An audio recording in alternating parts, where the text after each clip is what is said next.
I'm really good at failure. I'm really good at getting knocked down about 1,000 times more than a normal person will get up from. Okay. That's what success is. It's just getting up more times than most people will. You don't even have to be the smartest person. You just have to be able to learn from your mistakes and not let it break you down. Hey, what's going on, everybody, and welcome to another episode of Legacy's Journey, where we talk about creating what outlives you. I'm your host, Cameron Williams, owner of Kinley Consulting, where we focus on strategic financial growth for marketing agencies so that they can live the dream life they deserve and not be a slave to their business. And we do that through accounting, consulting, CFO services, tax strategy, you name it. Now, this is season 2. And y'all know, season 2, we wanted to do it big.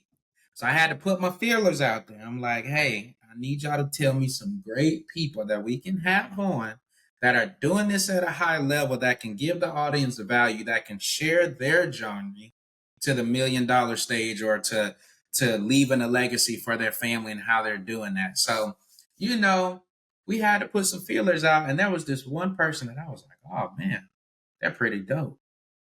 And then started talking to him, and she sent me this website, and y'all, this website was like the definition of polish. So we started talking, and I'm basically like, look, come on the podcast, please. So she was like, all right, cool. Send me the link.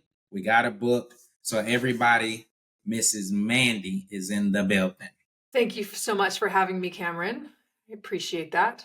All right, now tell the people. So tell them name of the company, how long you've been doing this, and what specifically do you help your clients do? All right. So my name is Mandi Ellefson, and I am the founder of The Hands Off CEO. And we also work with agencies and consulting companies to be able to triple their fees, free up 10 extra hours per week to focus on growth, and unlock millions of dollars of profitable growth. And we've been in business this is our 12th year in business.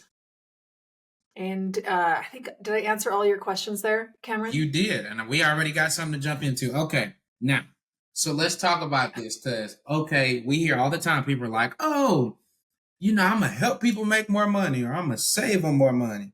You're saying, hey, I'm a 3X, not just double. Not just you make a lot. I'm a 3X it.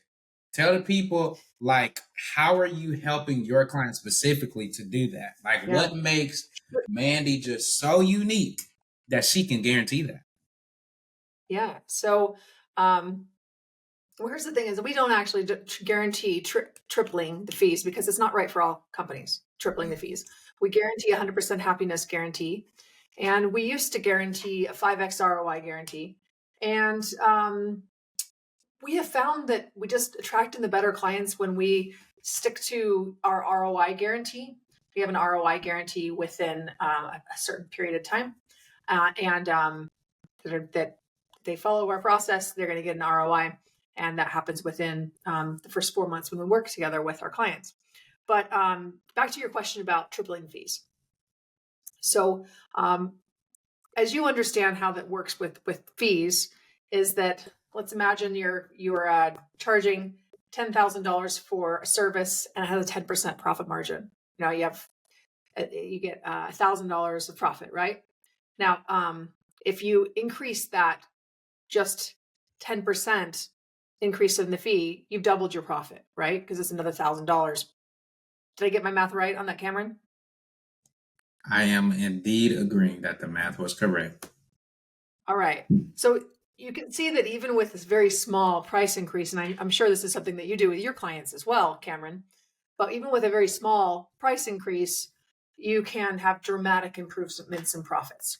So one of the things that we have found with our clients is that, they're oftentimes at this stage where they're in the earlier 7 figures and they need to hire a manager. They need to be, or maybe they have a manager who they need to upskill. They need to be able to put in place, new marketing systems, and they need to be putting in place new team members to exit themselves out of it. So that, anyway, they're scaling their company, and it costs money, right?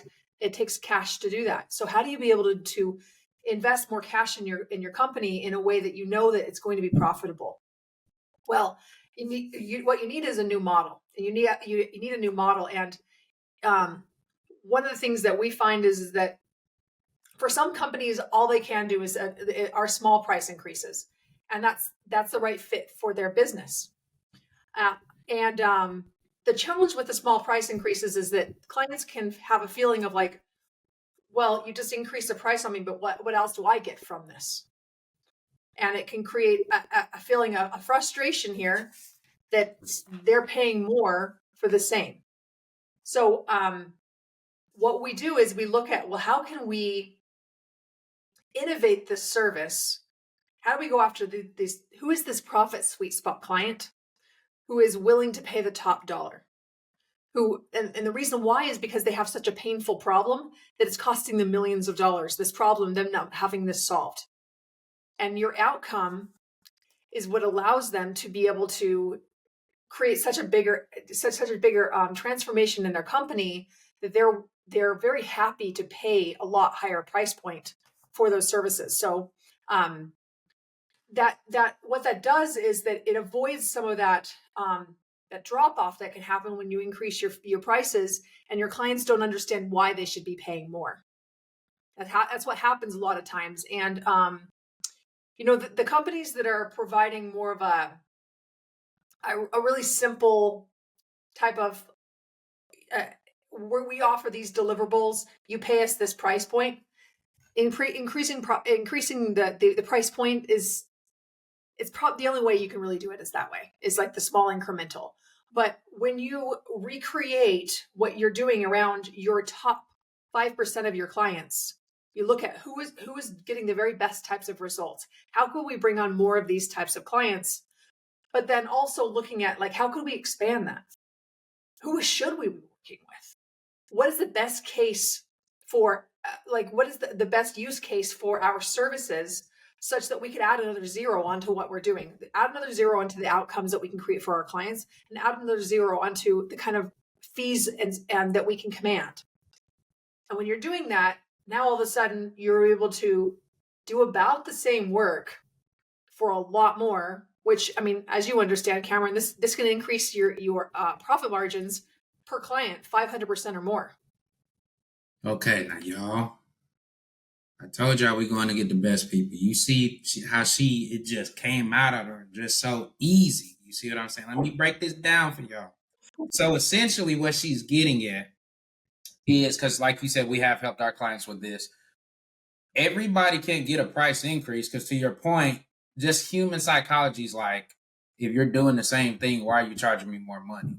But one of the key things that she focused on was who is the proper avatar that can hold or handle this price increase. So just to use easy numbers, if we were selling a 5K package, well, yeah, that's one thing. But okay, is it that this client on average makes 50 grand a month? Well, okay, if we want to do a $7,500 package, do they now need to be making 75,000 or 80,000 a month? Now, will there be fewer? Maybe, but you just made an extra 2,500 grand and you're still doing the same types of prospecting. You just may have to get in different circles or different groups or different rooms. But that same service that you were doing, all you did was change the number and found a better client. So there are multiple ways to increase this, right? And then she also talked about sometimes we got to cut these expenses. We got to slice them up a little bit because sometimes we're just bloated. Like I was literally talking to a buddy yesterday, a fellow accountant, and he found out, you're going to love this one, by the way. He says that he found out he had an employee that was stealing time when they were supposed to be working hourly, but for whatever reason, they were billing him for 40 hours a week. But he's like, they only have this super small amount of clients, enough to count on one hand, that he gave to them, and that they should have only been working like 10 to 15. And so in a case like that, it's like you said, one way we can just increase profit margins is our team at capacity. Are they working the right amount of hours? Because we're having to pay them for that time that they may just be sitting on a clock. So it's important to always to do the things that she's referring to. Like we got to look at both sides. Yes, we want to add more money. We want to charge more, but we don't want to be bloated and just carrying people just because. Can we give them new tasks, new outcomes? Can we merge some responsibilities to get them to be more efficient or to be a better, more efficient flowing company? Don't you agree? Yeah. I do agree. And here's the thing is I think that this ties into it, what you're saying exactly, that when you're really clear on that profit sweet spot client and what problem you're solving for them, what you've done is you've eliminated all the other dozen of different problem sets that other companies come to you and say, hey, I want you to do Facebook ads. I want you to do LinkedIn. I want you to do all these different things. And maybe you're doing that, but then you have companies that are manufacturing companies, and then companies that are B2B services, and then you have all these different types of variables that make it really difficult to systematize it and have any repeatability around. So when you're running into that comes with a lot of waste, and it comes with people not being clearly focused on what's going to actually make the biggest difference for the company. And it's one of the things that keeps the CEO very stuck in the day-to-day is that variability. But the problem is that you need the reason why the variability is there is because most of the work is sold via referral. So what that means is that whatever business comes in is what shows up on your door. So then that contributes to a very wide type of client base, and that's very difficult to scale. And that very thing that's keeping them stuck in the business is what's actually keeping them also away from creating a clear, consistent sales and marketing process that is going to be bringing in more of their profit sweet spot clients. Because if you think about your top 5% of your clients, how much easier is that to scale? If your whole business is chock full of your very best types of clients, those are the ones that tend to be the easiest ones to work with, right? Yeah, like in our case, like I'm thinking about my favorite people. They're my favorite, not just because they pay the most, but they tend to be the most attentive. They take full advantage of the service. They're pretty responsive, and they're actually getting value, and they understand that they're getting value, and they trust us to give them that. So, yeah, we could just have a bunch of Right. deals. Ooh, but Well, and that's the thing is that they're partnering with you. If they've spent enough, they understand the big picture. And I think that your service is actually a really good example of yeah, let's use me. of I'm gonna be the avatar today. Okay, she's gonna use me to show y'all let how me she ask do you. her magic. Well, I'm not going to sit here and break everything apart too much, but I will just say one thing I noticed though is that you've chosen a target market. So now, because you've chosen a target market, you've looked inside to see who else in the industry is serving the same markets, and now you can create channel partnerships. Now you can create a whole opportunity of referrals, so that there's just one thing right there, right? Mm-hmm. And then now if I was going to go in and refer one of our agencies over to a financial partner, I'm going to choose the one that understands agencies over one that doesn't. Right. So like that's going to be a pretty short list of people, right? Yep. So there's that one piece, but something else that you're doing is really interesting with your company is that you're not just coming in and saying, hey, we're going to be your bookkeeper, or hey, we're going to look at your P&L and give you your reports every month, and we're going to be the fractional CFO. But most of the time when you hear the term fractional CFO, that person doesn't even know what that is. They don't know how to talk about that. That's so crazy. They're not looking at the business holistically. Correct. So you're looking at the business holistically. You're looking at what their goals want. They all say they do this. They all say they do this. But actually, I observed your website and the way you're showing up is you're holistically looking at the business instead of being the bean counter who just says no, which, by the way, are some of the worst people in your company that are just going to slow you down. What she said. And it's funny you said that because I just talked about that this past weekend. Because to your point, like we did this whole exercise, a person came in, was talking about ops, and I had pulled her to the side afterward, and I was like, I'm just making sure I was interpreting this right. Out of all of and she was doing it for agencies. And out of all the positions she had the C-suite. Well, she didn't even have that. She had like head of sales, heads of operations, the director, your team leads, etc. And I'm like, where's the CFO? And she was like, well, they probably wouldn't get a CFO if they're under 7 figures. She says, but they're going to have a bookkeeper or a tax pro. And in my head, the first thing I started thinking about, to your point, is I've been positioning myself, at least from a marketing perspective, as fractional CFO. So to your point, that word can be so overused that it just, or people automatically disqualify you and say, oh man, I don't want to work with him because I don't need that. I just need somebody regular, or whatever the case is. So wording is so important. How you're positioning yourself is so important. Are you niching down? And I mean, for us, like, I can't even tell you at the beginning how many different people we had that were financial advisors that would come in and be like, hey, you could also be a financial advisor and take your Series 6 and all these other things and offer that. And I was like, nope, I want to be really, really, really good at 2 or 3 things, not average at 15. Because to your point, you're only going to slow down your growth. Your focus and attention is going to be spread out and maintaining too many things, versus these are the 2 or 3 things we do really, really well.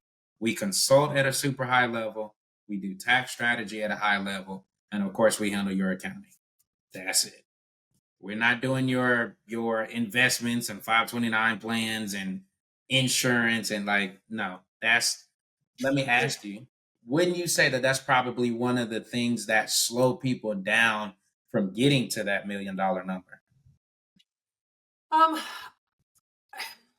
I definitely would say yes, but I'm going to say yes with a caveat, because I also find that on the flip side, people going and streamlining too much, like the scaling systems of the world. I'll talk about, systematizing and, making it repeatable. And basically what they're doing is they're saying, we just need to remove the CEO out of this. That's the part that's the hardest to scale, is just to remove the CEO and their expertise out of it. So what do you have left? You have some cogs and wheels that are moving around, a turn the crank kind of service that doesn't actually deliver a real transformation. So what it really comes down to is, what does it take to elevate that transformation? Because here's the thing, is it's actually not good enough to create the same level of transformation you're creating right now. Because the same level of transformation you're creating right now, with you involved in it, your clients are happy with. But in order for you to actually be able to sell that transformation and deliver that transformation completely without you, it's got to be articulated and delivered at a whole other level, because then you're going to be able to justifiably sell it. You're selling an outcome. And maybe you're already delivering big enough transformations right now, and it's just about standardizing that. But what I find is that, and what our team has found, is that there tends to be about 20% of clients on your, within the business, that within an agency's company, that is that are getting really good transformations. And then, about, maybe 40% or so are getting okay results. And then everybody else is getting, like, I don't know, poor results, or they just don't know. So as a result, what happens is that the way that they see the transformations they can create for a client is really watered down, and it's averaged. So then what happens is that they go and sell average. So when the potential client is like, well, what can you get for us? What is this going to do for our company? What they're really asking is that, if we invest this money with you, how is our company going to actually be quantifiably better at the end of this? That's what they're asking. They don't even know how to ask that question. They want to know, okay, I'm going to give you this money. What am I going to get as a result of that? And almost no agencies can answer that. Our agencies can answer that. But and the reason why is because they always have 2 words. It depends. It depends. Well, yeah, it depends on your price point. It depends on the client, the target market. It depends on their profit margins. It depends on their sales cycle. It depends on their marketing flow. It depends on all sorts of different things. But what if you just got to choose those variables? What if you just said, well, we're going to choose these conditions for our success, and we're only going to work with those clients that have those success conditions, and we're going to create whatever other success conditions that we need to have to do our best transformation. And now what you've done is you have eliminated all the lower end clients. You do this over time. I'm not talking about like throwing the baby out with the bathwater. It gets transition, right? But then you can take your top 20%, top 5% of your clients, and then fill up your business full of only your very best types of clients. And then what that does, the CEOs, they have so much more confidence. They have more confidence that they can sell it. Their team can deliver it. They have more confidence that they have something that they can actually have their team be able to sell at some point. Anyway, I've rambled on for a while here. Not even giving you a word edgewise, Cameron. This is your episode. You get to ramble all you want. You're helping the audience, but I think it's so important I love it when my guests ramble because y'all get to see how smart they are. But to your point, it's just about, there's so much she said right there. What she said, I don't even feel like I can say it better. It's just what she said. We'll just leave it at that. Okay, let's keep going though. Now, one of the things, and if you guys can't see, because you may be listening to this on audio, if she moves slightly to her left, she has a book right behind her, The Hands Off CEO. So just to continue to drill this point home, this is not like she just tried this and it worked by accident. She's been doing this at a successful level for years and generating results. So can you tell us maybe what is your favorite, you may want to call it a case study, but client success story of where you came in, like kind of describe where they were as a business. Maybe they were at this general revenue area. You came in, instituted some things, and that's what got them to that $1 million mark. Because I think, as you would know, that $1 million agent is the buzzword right now. Everybody wants to get to the 7-figure mark. And you have some people that are like, oh, it's easy. You have some people that are, the people I end up talking to, it's not easy because of whatever fill in the blank things that are stopping them. So if you can you draw us out maybe a case study where, hey, I found them. They were like this. They were operating like this. We came in and we made these few suggestions, tweaks, or whatever scenarios. And that's what helped them to make those different transitions to get to that 7-figure. Yeah. And a lot of our clients we work with at 7-figure and multiple 7-figure level. And some clients we do work with when they are, $500,000 plus, because they're really at the point where they can invest in their growth, right? Ooh, let's do 2 stories then, because I think what I've noticed from having guests, the 500K to $1 million is one whole journey. The 7-figure to 8-figure is a completely different journey. It is. And actually, it's really great that you pointed it out, Cameron. And there's different stages, growth stages as you scale up. I don't know if you had a chance to read my book yet, but in chapter 5, there's growth stages as you're scaling up. And there's different stages based on where you're at and the actions you take based on that. Just in case they're watching the video, like show us the copy of the book. Bam.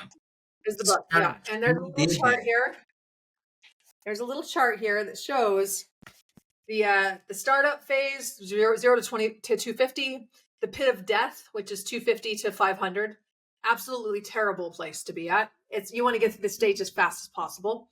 And that's like the first level of delegation, by the way. It's around there. And then there's the mid 6-figure stall. And I think this is what you're talking about, between $500,000 and $1 million. And then there's a 7-figure slump that happens between 1 and 3 million. There's different stages that go up to 10 million and beyond, but we can just talk about those stages right here for the sake of this podcast. Okay. And what to do to get past that. And I go into a lot more detail on this. We can't go into all this, but you can check out the book. It's like $9.99 on Kindle if you want to buy a copy. Make sure we link the book here, so that way you guys can have an easy way to just hit it, get to it. All right, so start at the pit of death. These companies are doing what bad things that you have to come in and correct immediately. And y'all, yeah. So we don't actually correct anything at the pit of death. The pit of death, they're just listening to our podcast, and they're like, we don't work with the pit of death because Um, well, they don't have the conditions of success for us to do our best work, and it's so much work to get past that point. We just would prefer to that they already have gone past. Just But wait, is that wait. I think this is a good point. Let's talk about the why, because yeah. right, like in being realistic, there are way more agencies out there making 250 to 500 than there are Yeah. figures. They're, So and here's what has happening. They're okay, freelancers. They're freelancers that call themselves an agency, and they haven't really made the full on decision to scale yet. And the one of the biggest things that's holding them back is like this like 1 foot in, 1 foot out type of thing. Now, here's the thing: is that someone who's already had like a 7-figure company, if they come in and start a new agency, they will blast past that zone so fast because they don't because so much of what goes on there is head trash. And wait, it's just whoa, genius, hold up. Okay, head trash being defined as it's just being defined as like all these stupid stories and you believing just this bull crap that goes through your head, not thinking you're good enough. All the I can't afford this, I can't do this, I can't do that, and their money hangups, that their worthiness hangups. But it's a lot of stuff that's the game between the game to get to 7 figures is very much a a mental game, ooh, pause, which is pause. why Ooh, okay. y'all heard that. Now, I just want to say it again for like the fifth time. This is somebody who's taken multiple companies, not to 7 figures, but past it. So if she's Yeah. telling you in all, it's that serious to where she don't even work with people under 500 because of the head trash, the lack of self-doubt, all of those things. So I just wanted to pause you because I Yeah. think Well, yeah, and actually, here's what I'll actually give an example of, because I was thinking about which one should be good, because actually this is an example of one company we did work with before. They were way before, they were in the startup phase. They were actually had just started their consulting company. I had worked with the founder in another company, and like they're just great guys, so we brought them on. It was a risk. It was a risk bringing them on, but anyway, so we brought them on, and they went from $100,000 gross sales, because they'd only been open for a few months, to $1 million. So they added $1 million on top of that. So they added $1 million in 12 months. Now, impressive. here's some of the things. What was that, Cameron? I just said that's impressive. Keep going. It is impressive, and this is an outlier example. Okay, so I'm not suggesting that every company that comes to work with us at that low of a stage is going to get to a million, and they're not going to. And the reason why is most of them won't, because they won't get over the mental barriers and things. And I'll tell you what, Josh and Marcello, they had to get over a lot of mental things to be able to create that level of growth. They also had to they had to be able to come up with really creative ways to staff, because they're working on these 6-figure type of engagements where the level of staff that they need to staff this for really high end research projects, there it requires, they're like for the largest tech companies in the world. You think about the top 3 tech companies in the world, and you know who they're working with, and they're competing though with Google, with Facebook, with all the tech companies for their very best talent. So we're looking at somebody who's getting paid $200,000, $300,000 a year. How do you staff up your company when you don't even have that much money yet? Like, how do you staff up a company like that? Well, you got to get creative. Is what you have to do, right? You got to get creative. And this is something that we've seen many times. And part of it is you have to have this really big vision for what are you creating. And they had a vision of what they were creating. They're creating a multi-million-dollar company, and actually, that's their vision is much larger than that now. Their visions, they're I hope they don't mind me mentioning that they're creating $100 million company right now. And Shout out to those guys. but it starts with looking at where do you actually want to be, and you show up, and you take actions aligned with who that is. So they were taking actions in this case aligned with a few $1 million company. So they're actually standing in that future as if it's already done there and taking actions aligned with that. So what that looks like is that, well, what is it going to take for us to be able to have staff that can help us fulfill on this work? So they were able to look in their network. They were able to find unique ways of being able to staff up, and they were able to I can't give the exact specifics on how they broke things down there. I have another example I could give the specifics on, which we've helped him go from 600,000 to now they're at they're, I don't know if I can say this, but they're almost to the eight figures. That's just And he was able to get from 600 to 2.1 million in a year, in the first year. Okay, so we can help her get her, so she don't tell on the client. Okay, we'll just say in general they're close to whatever number. All right, so 0 to 25, 250. We're not even talking to them. You're 250 to 500 with maybe most of our listeners may or may not fall into. Your problem is head trash, lack of belief in yourself, confidence, etc. Now, let's say they finally had that year. That's part of it. I'm going to add something else to that. The head trash is part of it. It's not even head trash. I'm not going to, it's a kind of oversimplified to say head trash. It's more about them not really wanting it bad enough, them not having a big enough vision for it, and not creating, not like they don't believe they can have it, and they haven't really decided. That's really the problem, is they haven't really decided that they want it. So once you actually make the decision, that's a whole different game. And now you're actually building a real 7-figure company instead of saying you are. So, but the other part of this is you just have to be really good. You have to get good at delivering results. And part of how you get good at delivering results is you stop working with clients that you can't get results for. That's one of the biggest things you can do. That's fair. But the thing is though, so many companies, so many agencies, they just sit here. Probably the most of them do this, actually. And I'm not necessarily saying that everyone who's listening is doing this, but the lowest end agencies, they sit there and they wait for all that, like they're opportunities. Whatever comes their way, they take and say, yep, I can do this. Yep, I can do this. Yeah, I can do this. And then what ends up happening is that they have a whole client roster full of mediocre clients, and their results are mediocre. And now you have nothing to leverage to actually go and get new clients. Like, you asked me for these case studies. I mean, I can literally tell you dozens of them. I just have to just even stop and think about it. We have a lot of them recorded on our podcast, on our website. But shout out your podcast. Shout out your podcast. Oh, it's a Hands Off CEO podcast. So you can find it on iTunes or wherever podcast. More of these case studies to hear, not even necessarily how she's helping them, but just kind of where they were versus where they are now. You need to go check it out. We don't mind spreading the love. Yeah. Well, thanks. And Josh and Marcello, their whole story, they actually shared their whole story on our podcast. Philip, who I was just mentioning, has scaled, from 600,000 to, well over 5 million, like I was saying, well on his way to an 8-figure company. One of the things that he did with staff was that he thought he needed an engineer to be able to do it. Now, this is a consulting agency. They have the exact same problems as an agency does.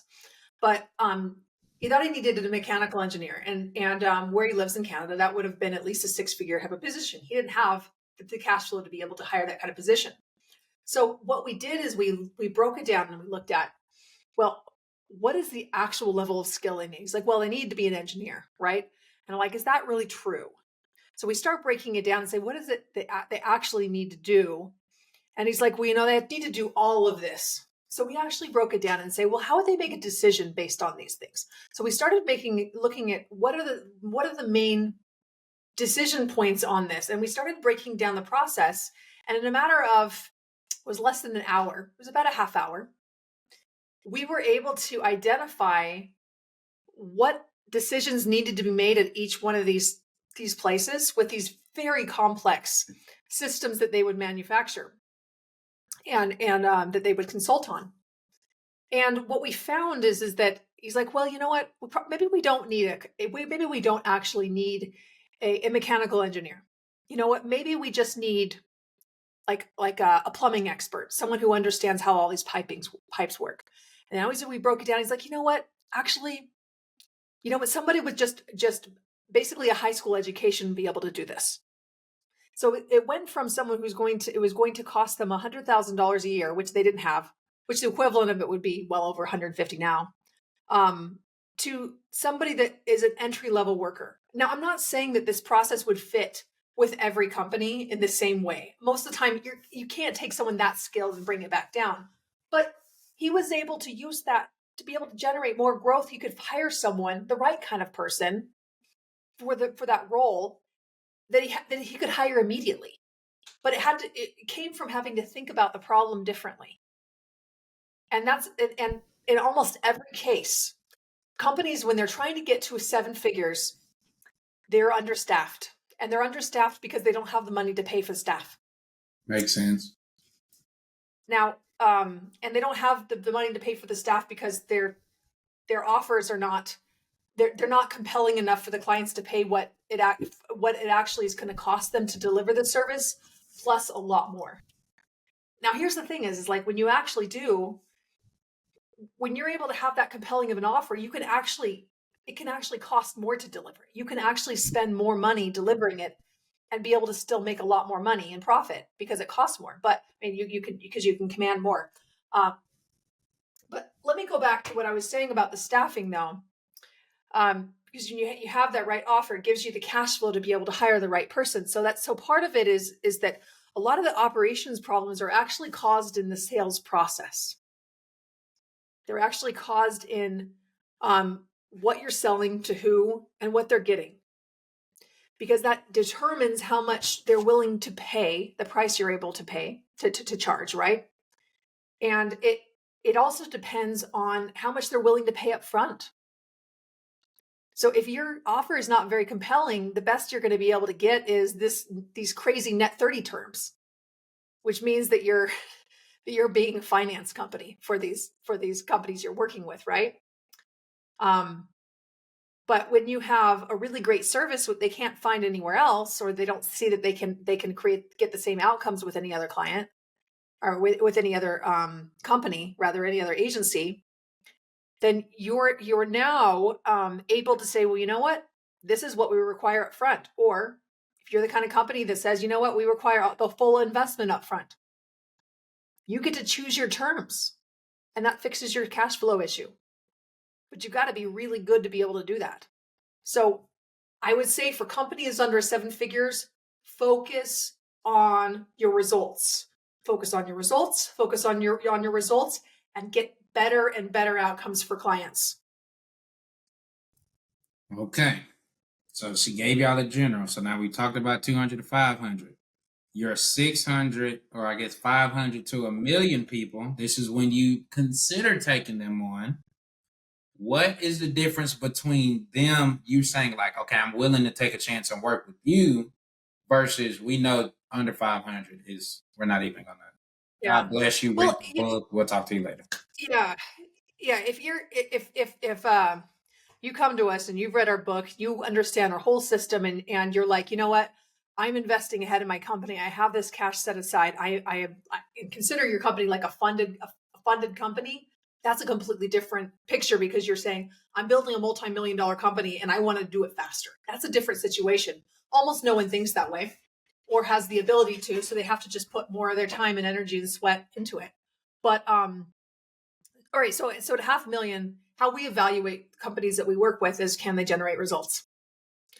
Can they actually generate results? Otherwise, what we're doing is we're going to teach them how to sell in a way that is going to be so effective, and then they're going to screw over their clients. So so our process only works for companies that create a big transformation. So they have to have case studies. They don't necessarily have to have them all articulated, but the result can't be peace of mind. That's not a result. And that's not going to get the same kind of transformation that the are you there with me, Cameron?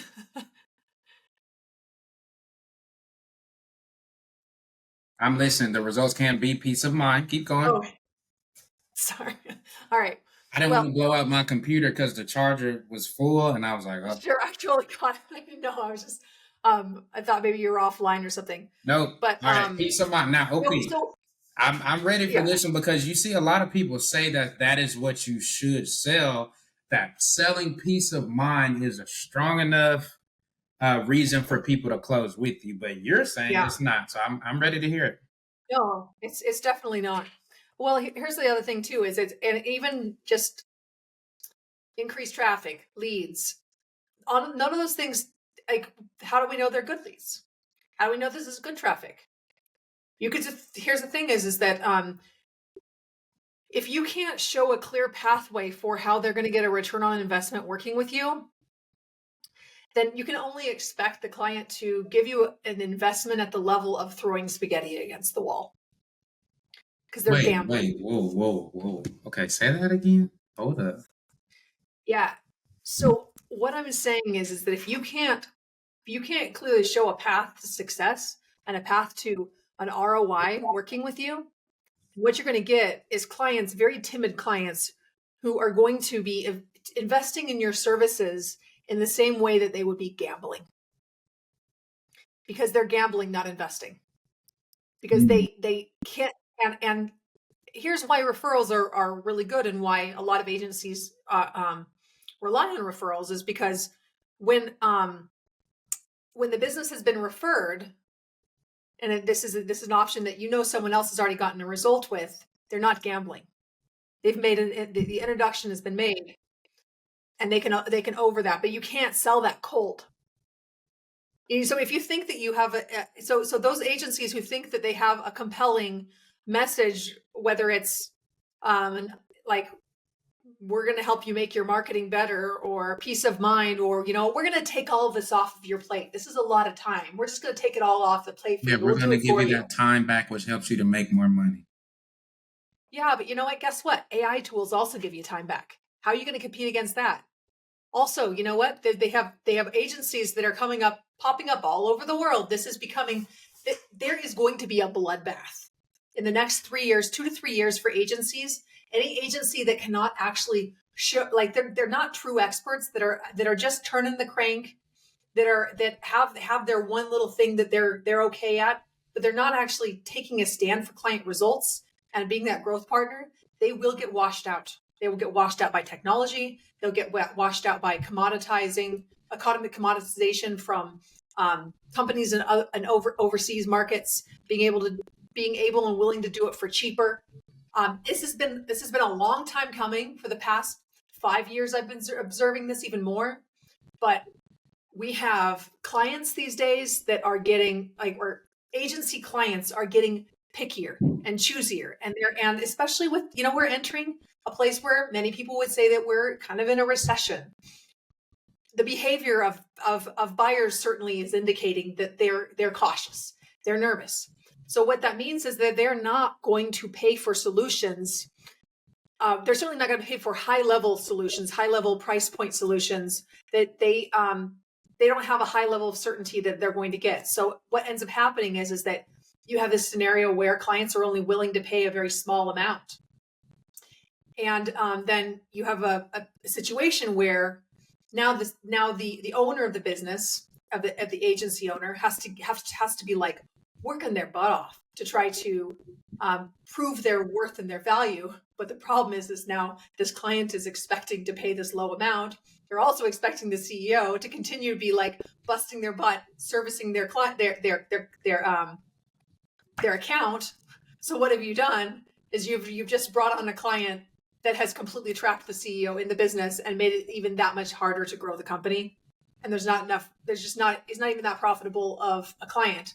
And you add in a few more clients that way, 10 more clients down the line, and now you can see why these companies, they grow. They may reach 7 figures doing this, by the way. A lot of them do. But then they're at 7 figures they enter that 7-figure slump. That's that next growth stage. A slump at 7 figures? Yeah, there's a slump at 7 figures. It's not the here's the thing is that so many agencies think that the the promised land is 7 figures, actually. Right in the early 7 figures, it is rough. And I'll tell you, when we were going through this stage in our own company, I mean, I knew all this stuff. I'd helped hundreds of companies get through this stage, but it doesn't keep you from going through the same issue yourself, right? So what happens at 7 figures is you need to install the management in place, because what ends up happening is you've done all this delegation, you've hired all these people around you, and now you're kind of playing monkey in the middle, where like you have all these balls being thrown at you, you're catching them, throwing them back, and it's incredibly stressful. And there's a lot of agency owners that will just bow out around this stage. And at this stage, these type of symptoms can happen earlier than that too. It can happen in the leading up to 7 figures. But what we see happen is until they get that management layer in place, is that they'll go somewhere between 8 and 900,000 up to about 1.3 million, and they just bounce back and forth between that for years. And their profit, they've never had a higher level of stress, responsibilities, the number of clients, but at the same time, their profitability is really low, and it's lower than they even know. And this is why they need people like you, Cameron, because they're the financial acumen of agency owners is lacking. It's important. You can't scale a company without understanding how your numbers work. Without understanding that you have to understand that, for example, if you could be making $200,000 a year at in a job that includes benefits and all that, and if you're paying yourself $100,000 a year, and let's say that you claim you have a 20% profit, you don't have a 20% profit. You may even be negative profit. Numbers don't lie, and neither does Mandi. Right. Yeah. So anyway, at that 7 figure place, you need to get an operations manager. Now, here's another example where you think, oh, well, I can't afford this. I don't have this. So first of all, what is it going to take for you to afford this? Okay. You need to look at, if I had this person in place, how much more time is it going to free me up to go out and sell? How much more capacity will this give our team to go generate, bring on more clients? Because a lot of times there's a capacity crunch that happens right here, where they don't have the cash flow to hire the people, but they don't have the capacity to go out and bring in more sales. So they're really stuck at this place. It's rough. So what they need to do is first of all, vision it forward. What is possible if we have this role in place? So you understand how much is it costing you every month to not have this role in place. And then when you're looking at that, you're like, okay, I'm going to find the money to do that. And then when you're saying I'm going to find the money, you're going to say, okay, what is it going to take? How many new sales do I need to make? And now all of a sudden you're like on fire and bringing on the next sale. And maybe you're not willing to do it for any less than this amount. So you have the money that you need to hire the next person. But there's an even better thing here too. What we do with our clients is we actually help them hire really good operations managers in different markets. So Eastern Europe is one of our favorite places to hire operations managers and other leaders. Whoa, so you can find someone. Whoa. You can't just drop it like that and keep going. Okay. Eastern Europe, not the Philippines, not LATAM, not South America. Eastern Europe. Yes, Eastern Europe, because it's Europe. Their education is every bit as good as ours. And the culture is similar. Their English is really good for the most part. You have to qualify like any other place, but you can find really good leaders that one of my favorite things about Eastern Europe is they're so outspoken. Europeans in general, what I've found is Europeans in general are actually more outspoken than Americans, if you can believe that. So what that means is you have a leader there who's going to say, no, that's not the right thing to do. and they're going to give pushback, whereas the American employee is like, Okay. Okay, so let's go. It's a gross generalization. Gross generalization. And Right. that does not always fit the case, Let's right? stay in. No, I I like have this. Let's stay in the growth. So, because we've talked about this on a couple of episodes, where it's super important to understand the culture of the people you're going to bring on. So we all know U.S. people, goes without saying. So, would you say, in you suggesting which positions they may need to bring on so they can keep working themselves out? Hey, we found that most people from the Philippines do really well in this. I don't know why I'm saying that wrong. Really well in this kind of role and not well in this one. Same thing for Latam. So, can you give us maybe a you said it. area breakdown that you've seen, like Latam people kill it in this role, and etc. I think that there's some of that you can look at and know that the culture is going to be more conducive for some roles than others. It's going to vary person by person, and you know what? I think you're going to be able to find people from the Philippines who could be good operations managers. The time difference for me is like it's so different. I want someone to be a little closer in the time zone, even just because you're completely half a world apart on that. Um, and they have a culture that is a little bit more they're really wonderful, happy people, and but they're not people who are going to be the ones that'll get pushback a lot. So for when you need a leader who's going to give you a lot of pushback, I you have less of a pool of people doing that that have that personality. And it's the personality. Everyone's different, right? But you can In find general.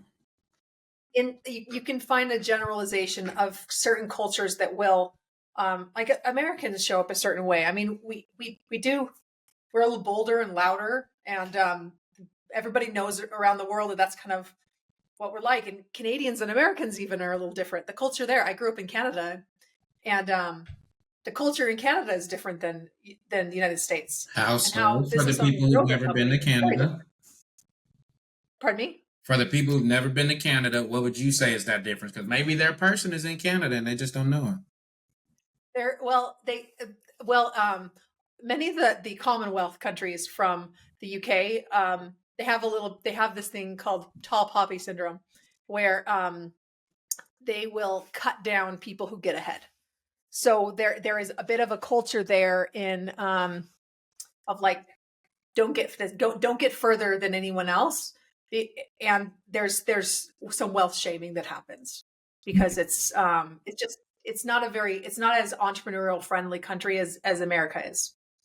Um, Okay, so that's yeah, so now that I've Philippines. offended a few people, So you said Philippines, that's Canada slash UK. What about your Latam people? you know what? We've just been starting to do more hiring in that space.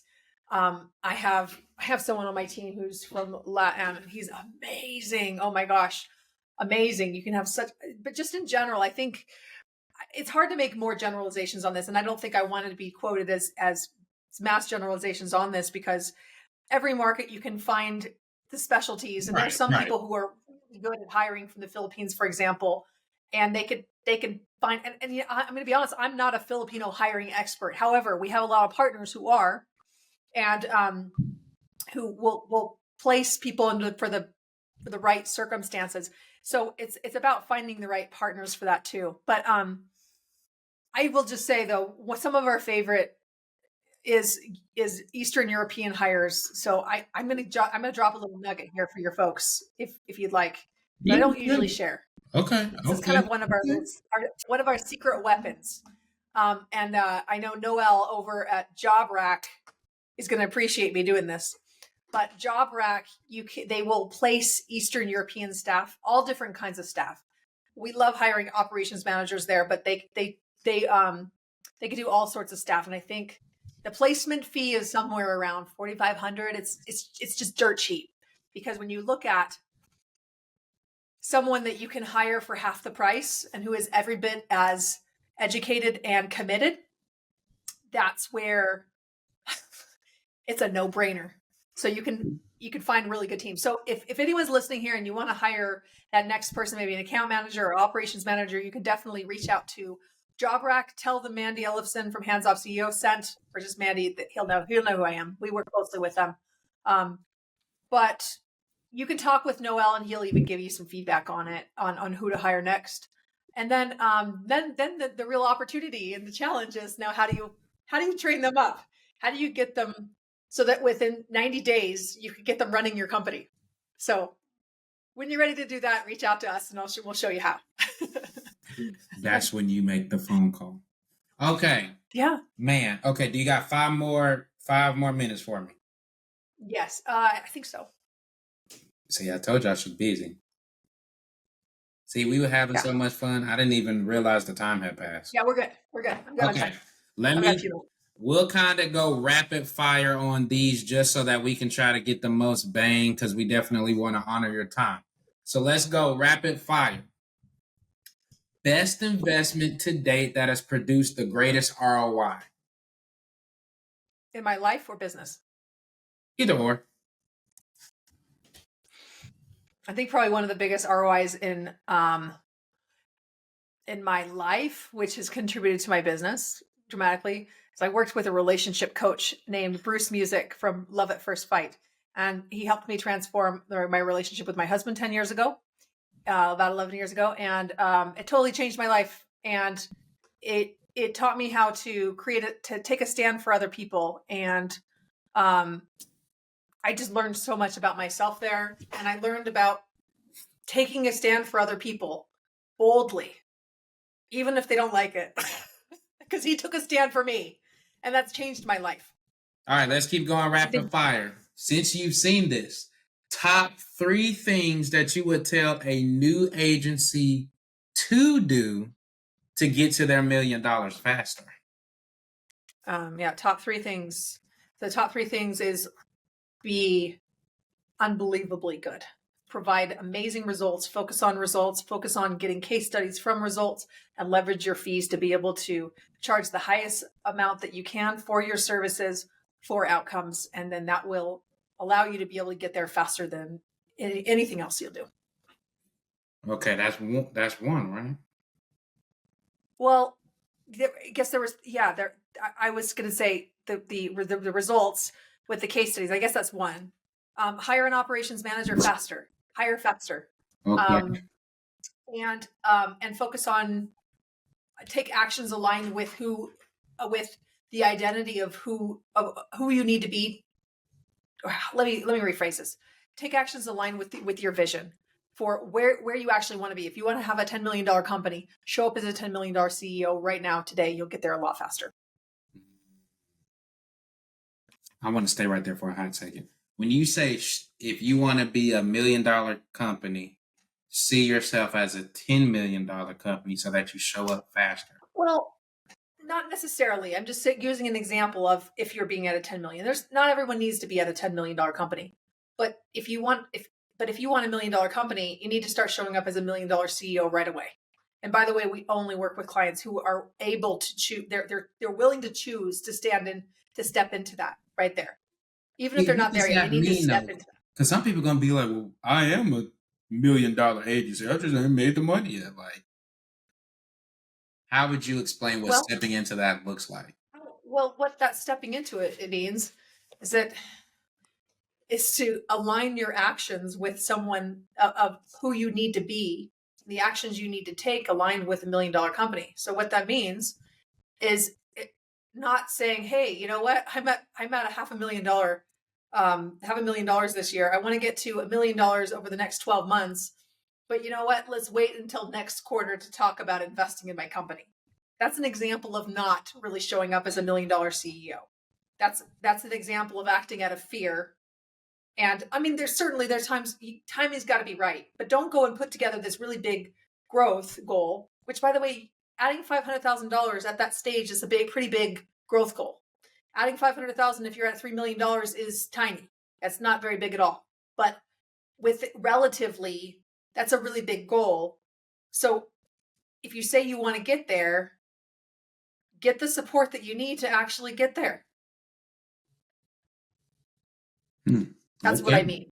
That's an example of one of the ways. An example of one of the ways also to invest is to learn how to be a better leader. Another example of those is to watch your numbers, to educate yourself on the financial side of your business. $1 million CEOs understand the finances in their business. So if you want $1 million company, you've got to be willing to do things that $1 million companies do. Okay. What are some things that you do to connect with your husband throughout the week? Because I know you're working super hard, you're saving the world. How do you keep that balance? Is there like a date night that you guys do? We do a date night, and the thing that we do when it's a little cooler is we go in the hot tub every night. So that's our time to just kind of connect and chat. And then together as a family, we say prayers at night and have dinner at night. So those are the ways that we connect as a family. Just bare minimum. We do more than that, but that's the hot tub. Our hot tub time is a big deal. There you go. All right. If you could get in a time machine and you had 30 seconds to go back to high school Mandi, and you know everything that's happened today, like everything, nothing changed. You just got enough time to go back. What do you tell her? I tell her you're awesome and you can do way more than you possibly can imagine. Okay. What has being a business owner? And don't be weird. Don't have any problem being your weird, funky, unusual self. Right now, it doesn't serve you well because the world does not like that, you sticking out. But it will serve you very well later on. Okay. What has being a business owner taught you about yourself? Like you, the person. I don't understand the question. Could you ask it again, please? So what has being a business owner taught you about who Mandi is as a person? So like we've had some people say, man, it taught me that I'm super impatient, or whatever the case. Yeah, I think I've always known that. But it's taught me that I'm really determined and that I'm pretty unstoppable, that I'm really good at failure. I'm really good at getting knocked down about 1,000 times more than a normal person will get up from. Okay. That's what success is. It's just getting up more times than most people will. You don't even have to be the smartest person. You just have to be able to learn from your mistakes and not let it break you down. Okay. All right, y'all. Well, we've taken extra time from her. We knows that she's gonna have to go and continue to save the world. Now, Mandi, tell people if they want to connect with you, if they want to find you on social websites, what do you do? Name of the company again. How can they reach out? How can they get the book? This is your time to tell them all of that. Yeah, you can find a copy of our book, Hands Off CEO. If the Hands Off CEO is on Amazon. If you would like to have a scalability checklist with exact roles that who to hire next and how exactly to be scaling your company from, I will say from 1 to 10 million, but if you're below that, you still will get a lot of value out of the steps that you missed. Go to handsoffceo.com/checklist, and you can download a whole agency scaling checklist. And I'll tell you, the company is here at 6 figures. If they just listen, if they go back and listen to my podcast, if they read this book, they will be able to get so much further, so much faster. This is what I wish I would have had when I was an agency at this size. I used to have an agency. That's how I got into this. I got into this by blowing up my life, my personal life, by attempting to scale my agency, and it was rough. It was really bad. I talk about that in the book, but anyone who has, if they want to share where they're at, I'd be happy to send. You can send me an email, Mandi at handsoffceo.com. So Mandi with an I, and keep up the good fight, and go do really good work. Dang, I feel bad that we didn't even get into the fact that you had an agency before and how you transitioned. Dang. No, don't worry about it. We talked about a lot of things. Man, okay. Well, y'all, as you see, this episode was really good.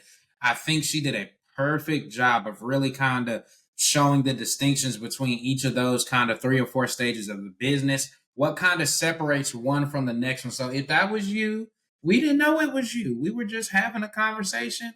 you know what they say, if the shoe fits, wear it. It's okay. Just pray and be like, oh, Lord, help me to do better, or help me to buy the book so that I can read and see what I can improve on or fix to get to that next stage. You can do that. So if you know somebody who needs this episode, tag them, share it, suggest this to them, send them the link. Of course, you know we're on Apple Music, Spotify, YouTube, wherever. But I think this was a good thing. And just to kind of recap for all of you who may have zoned out, you know, you was cleaning the house, doing dishes, yelled at the kids, just in super short summary. Mandi's a beast. She's helped plenty of people get not only to 7 figures, but go from 7 to 8 figures, which I low-key feel like we didn't even get to that part really, so we may need a part 2, but that's a different one. But there are different stages, and a lot of it at those beginning stages, the 0 to 250, the 250 to 500, is dealing with a lot of mental trash, having to get past the fact of whatever your past traumas and triggers are, and to be able to go all in and believe in the fact that I can be $1 million agency. That 500 to 1 million mark, that's where you're really starting to step into that role and are really starting to realize who you are. And most importantly, it comes down to the choice of, am I really willing to take the financial leap to make the big investment, whether that's in the ops person or somebody like Mandi, to really get you where you need to go. It's the big leaps and commitment to yourself. And of course, we know you have to be on point with your fulfillment, your product, your service, have systems in place. That goes without saying at this point. So we talked about that. So again, y'all, check it out. The book is right there, The Hands Off CEO. We're going to put the link in here so you can get it. We know y'all got $10 because if you go to Starbucks, that's basically $10. So just don't go to Starbucks one day, get the book, and then, you know, you hit her up on social, and there you go. So with all that being said, we thank you guys. Mandi, any last words? Nope, think you said it just fine. All right. Well, with all that being said, guys, until the next episode, we're dedicated to finding you the best guests to bring you guys value. Until the next episode, stay safe and see you.